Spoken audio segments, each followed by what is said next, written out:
Hi, this is Chris from Total Parts Plus, and today we have a 2021 MG ZST Hatch, stock reference number 5849. This shape runs from the first month 2020 and is the current shape. It has a 1.3 litre 3-cylinder turbo petrol engine backed by an automatic front-wheel drive transmission.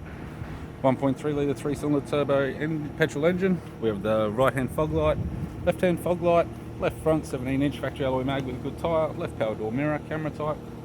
Left rear door has one small dent, left rear 17-inch factory alloy mag with a good tyre, left tail light, left tailgate garnish, tidy rear bumper cover, tailgate has no damage, right hand tailgate garnish, right hand tail light, right rear 17-inch factory alloy mag with a good tyre, right rear door has no damage, right power door mirror, and right front 17-inch factory alloy mag with a good tyre.